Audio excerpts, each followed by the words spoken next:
mind different from the brain? But can you have a mind without a brain? Hard to know since the only people that can ask that question have brains. So it's hard to know the answer. Anyway, when we look at the biochemical thing of what happened is that the mind signals dopamine, growth hormone, oxytocin, vasopressin. These are hormones and neurotransmitters that produce growth. So for example, when I'm doing lifting weights and stuff like that, I have these things being produced. And they're stimulating growth of my muscle. This comes on from if you're in a good mood, if you're happy, if someone that you love just hugged you, if you have a pet, you just petted your pet, whatever, things like that stimulate all this.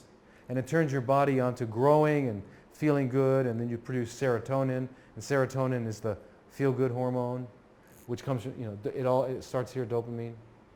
Now fear produces stress chemicals, cortisol, adrenaline, and inflammatory cytokines. This stops the growth. So fear stimulates the stress chemicals, cortisol, epinephrine, and all these. This stops growth. Okay? This stops that sort of thing. And I'll explain why in a minute.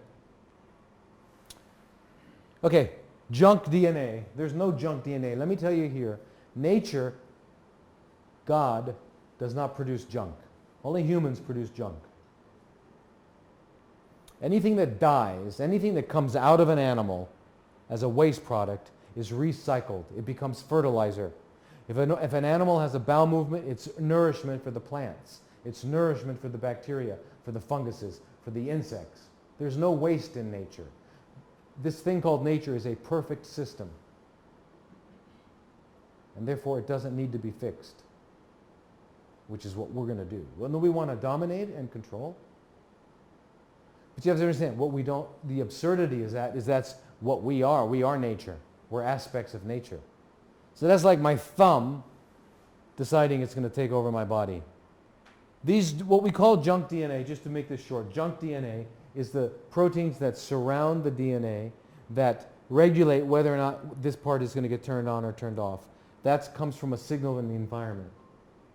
So now here's something very interesting. We already talked about when, let's say, estrogen comes to a cell that has estrogen receptors, it binds to the estrogen receptor. Now remember, everything that's physical in the universe is vibrating. It has a certain frequency. Hydrogen, helium, lithium, carbon, oxygen, they all have certain frequencies. In fact, that's how astronomers can tell you about a distant star that's 40 million light years away. They can tell you what it's made of by looking at the frequencies, by measuring the frequencies, and they can say, oh, it's 40% carbon, 80% hydrogen, based on its frequencies, because everything has a specific frequency that is its signature. So, estrogen has a frequency. The same frequency as the estrogen receptor, that's why it fits. But what happens when two things have the same frequency and they come together? The frequency is doubled. That doubling is what changes the shape of the protein and causes the effect. So something that doesn't have the right frequency won't be able to fit. So it turns out what they have discovered in the laboratory is that if you send in no estrogen, but you send in that exact same frequency, it will stimulate the estrogen receptor. This is the whole field of homeopathy, homeopathic medicine. By the way, the Queen of England, who's 102 years old, never went to an MD in her life. She only goes to homeopaths. The whole family, the royal family, only goes to homeopaths. They let us go to the MDs.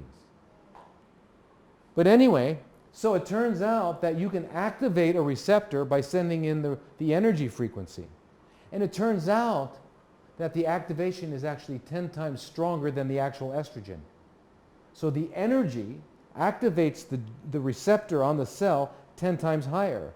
Now that becomes extremely significant when you consider that our thoughts are energy. So I'm going to die in 3 months. That's very powerful stuff. Or I had a lady come in many years ago to our center on a gurney. She couldn't breathe. She had oxygen.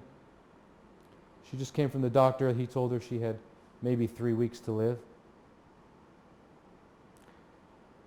I wanted to find the guy so I could find out what the lottery number would be for the next lottery too, because he's pretty good, you know. Maybe he could tell me that.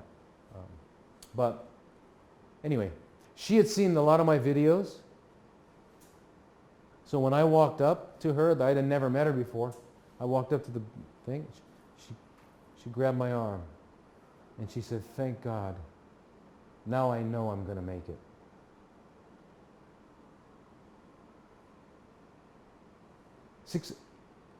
Eight weeks later, she was jogging to our clinic. Her husband drove behind her in a car, make sure she was not tired. 8 years later, I got a postcard from Europe on vacation.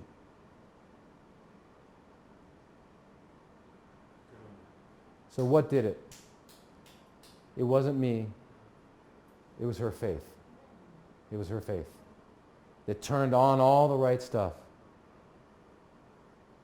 I could have told her marshmallows. It was her faith.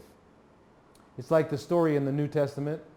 There was a woman who was following Jesus and she grabbed his robe and he turned around and said, "You're healed, not by my robe, but by your faith." She was healed. If you believe it. You know, there was these old psychological tests where they would take these long irons and they had the fire and they would heat the iron up and it became red hot, and they would blindfold people after they saw that.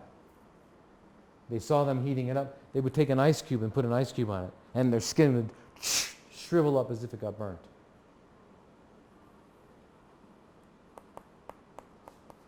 The biology of belief, the power of belief. So the most important thing you can work on when you come here or anywhere is that. And the big problem is that 95% of our mind is subconscious. Only 5% is conscious. So we don't know what we're telling ourselves. We might think we're saying good things to ourselves when in fact we're not.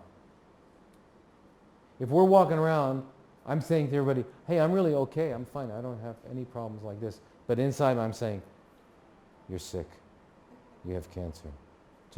I'm saying those things more often than I'm saying the other. This is the importance of yoga, meditation. This is the importance of cleaning your body out first, because by the way, when your body's toxic, you can't think straight. Because your body becomes paramount. "Oh, I got this pain," or "I got this here," and your mind gets focused on that. But when your body is humming and fine, then your mind can be clear. And you got to learn to turn off the mind, because the mind is, we're all basically, got to keep this in mind. Every one of us with our mouths shut are insane. Is insane. We're all insane with our mouths shut. Did you ever follow your mind when your mouth is closed? I got to go over there. I should have done that. Yes, you did. Monkey mind, right. It's a fish on the beach. Flapping, going nowhere.